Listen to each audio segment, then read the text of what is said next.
So I thought I'd walk through this problem for you.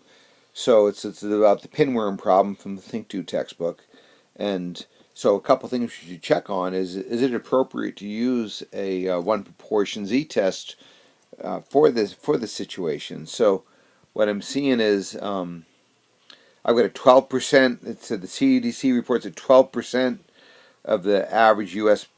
population has pinworms, and we want to know one of the tests is we're going to say, hey, is 0.12 times 50 greater than 5, or even some textbooks will say 10, depending on the situation. But this certainly is. What's that? This is 5, or even if you say 10.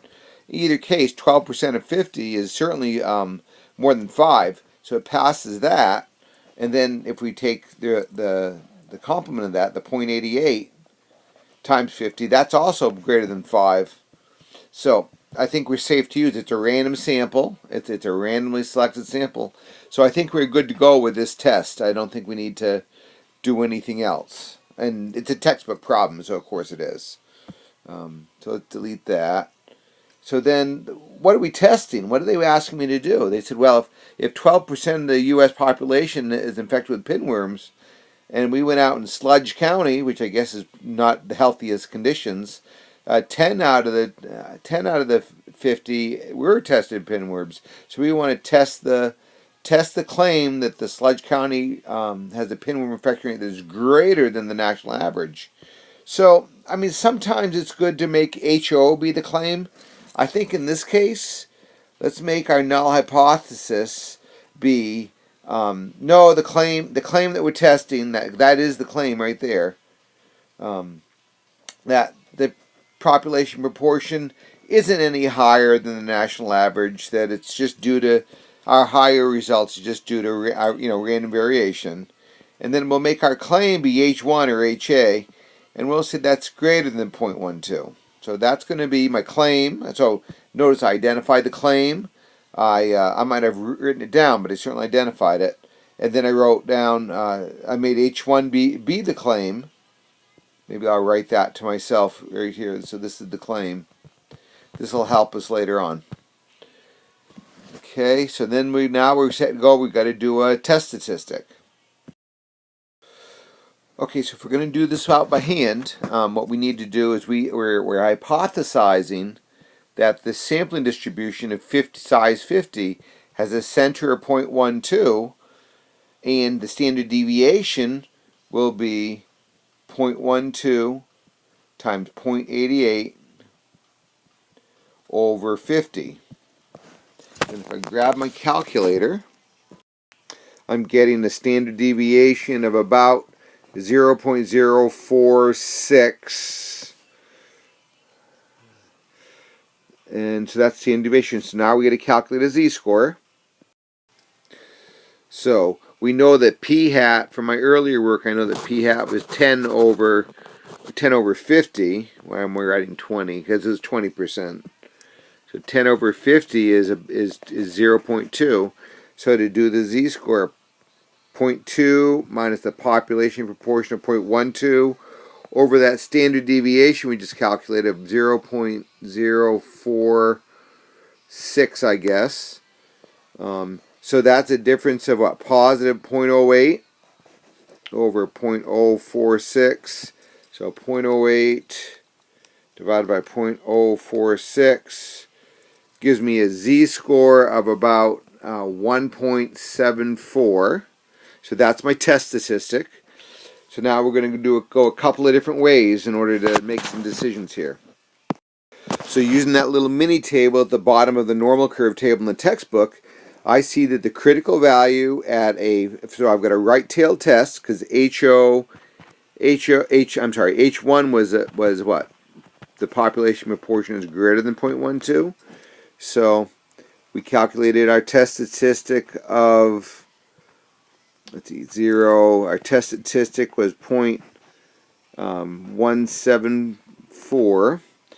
And at the 5% level of significance, we're going to use this as our cutoff.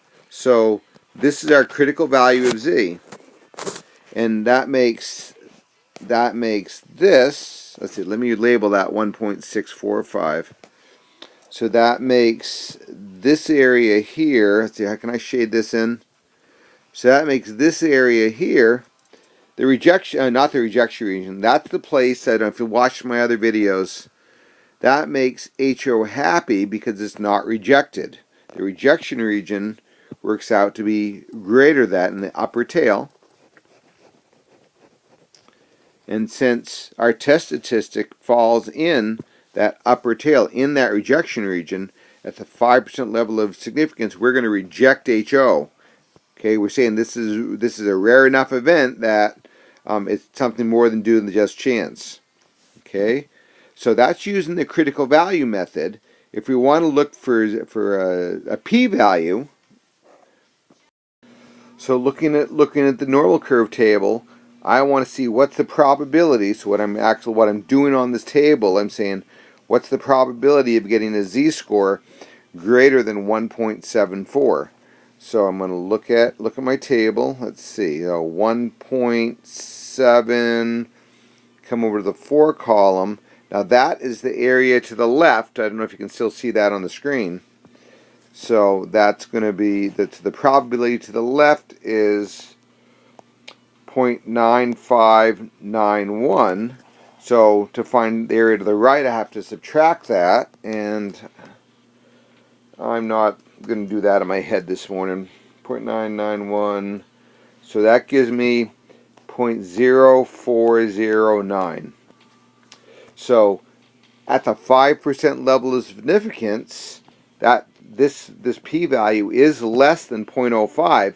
So again, I'm going to reject HO. That's the same as the decision I had before with when the test statistic fell in the rejection region. So whether we're looking at the critical value method or this p-value method, in either case, at the 5% level, we're going to reject the null hypothesis. Now, what does that mean? I guess let's do that right now. So this is that flow chart that I made available both in the week 10 area plus in the discussion forum along with my notes. And this came from Mario Triola's textbook. And yeah, I'm stealing it. But it's a great flow chart. I think it's worth it.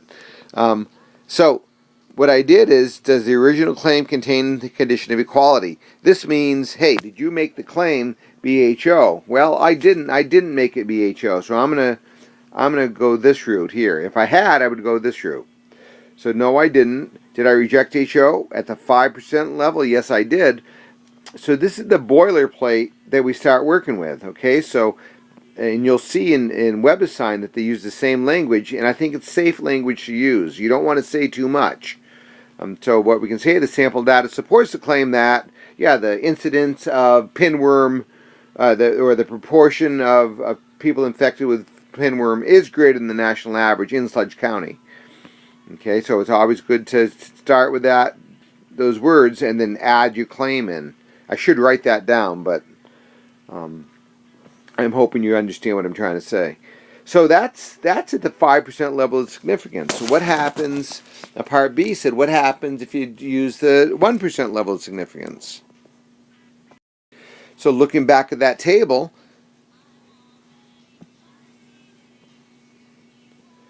I see at the 1% level of significance, and it's a right tail test, the critical value now is 2.33.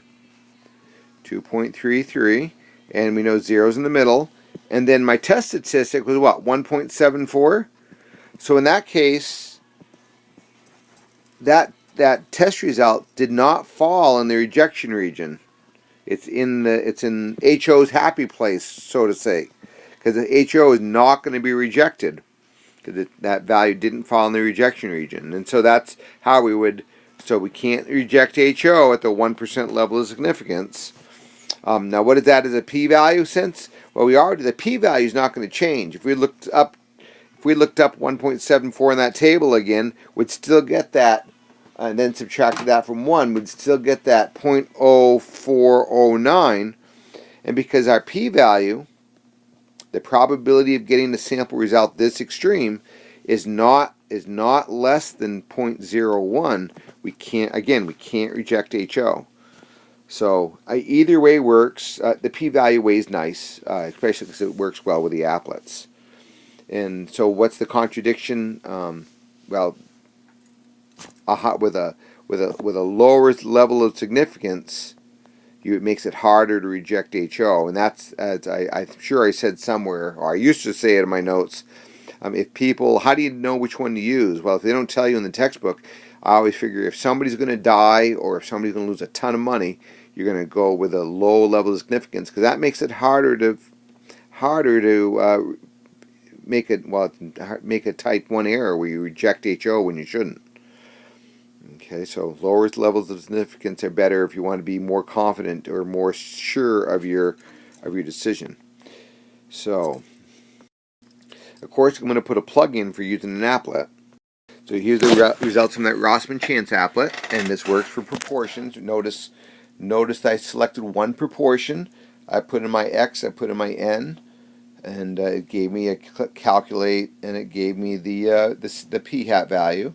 And then notice I selected tested significance. Notice I've got my HO and my H1. I had to make sure I clicked on this to make it be a greater than.